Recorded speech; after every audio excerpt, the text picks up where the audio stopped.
You ready? Are you going to ask me questions? I am going to ask you Okay, questions. good. We are live right now. Thank you. So your presentation was all about something I've just heard recently, this term of for spirit youth for LGBTQ members of Alaska Native and Indigenous communities, and you're studying them, the fictional representations of them, how they're incorporating into culture. Talk to me about that. What's going on with that? Right. Amazing. Well, as I said, there's no published social science research on Indigenous youth. Some Indigenous queer youth call themselves Two-Spirit. It doesn't mean the same thing as queer. Two-Spirit, it's a contemporary term, but it refers to traditional roles that were accepted. They were sacred roles. Some Two-Spirit people were shaman, for example, and they had the energy of both male and female. And so it's not an equivalent term to queer. It's an indigenous term that some queer people adopt.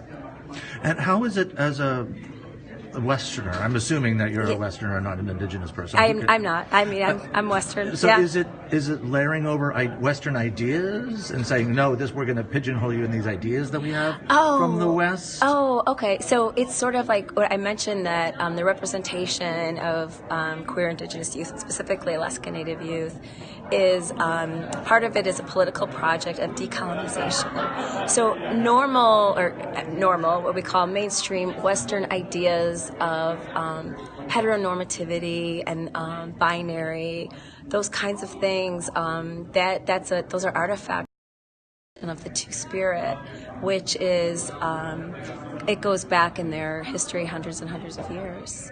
So it's more of a reawakening of this it's idea like rather than it's a labeling. reawakening. Yeah, exactly. And it's not about labeling. It's more about the journey of identity development and how community representation for youth is really important, because when youth see themselves somewhere in the media or on the internet, it's like an invitation for them to be a part of something. And it actually has like a really soothing effect on some youth, because they feel like I'm not so weird. I'm part of something. It's an invitation to be who you really want to be. So representation, although it doesn't start, it's not the start necessarily of a civil rights movement or anything like that, or have a lot of structural change in terms of economics and politics. But it is still important, because kids need to see reflections of themselves in, mass media. In Western culture, it's difficult enough for queer people to be accepted or to be understood or to be respected. Is it the same in Indigenous cultures that you have found? Yeah, a lot of the stories on the website that I shared of the Indigenous queer or Two-Spirit youth, they adopt different names for themselves or different identity markers. A lot of their fears were about coming out and being disowned. Actually, that was some of the themes in the stories.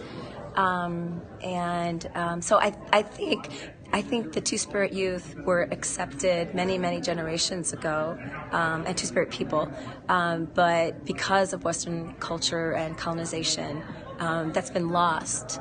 And so, there is still a lot of, unacceptance and people not welcoming them into the communities, and actually a lot of kids are afraid to even come out in the first place in contemporary Alaska Native communities. But like I say, in the past, that was a normal, not a regular role. There were a role for people who were Two-Spirit in terms of this male and female energy and their spirituality. Until the colonization. Tried to pigeonhole and then we get to the normal. binaries and heteronormativity and all of that. So, why at UAF? Why be here to look at these things and study these things? Oh, well, I've always used feminist theory and queer theory to understand education, the field of education, which is a highly feminized field.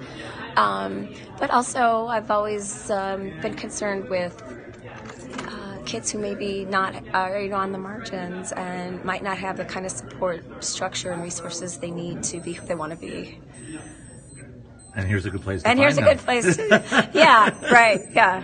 Thank you so much. It was great to hear you be a part of all the other research going on today, the oceanography and anthropology and all that sort of stuff. Yeah. And then here comes this, gender and identity studies. Amazing. What was it like to feel like you fit in with those? Oh, I mean, I guess I feel like that maybe it's something scientists haven't heard before, so I'm happy to share that. I guess I do feel a little sense of isolation myself sometimes, working with queer theory, but I do have some colleagues here at the university. So it's just interesting to share so much that's going on here. You're very inspiring for me, so thank you very much. Oh, well, thank you. Thank you And thank you very for taking much. some time to talk. I appreciate that. Oh, I appreciate you asking questions. Bye. Okay.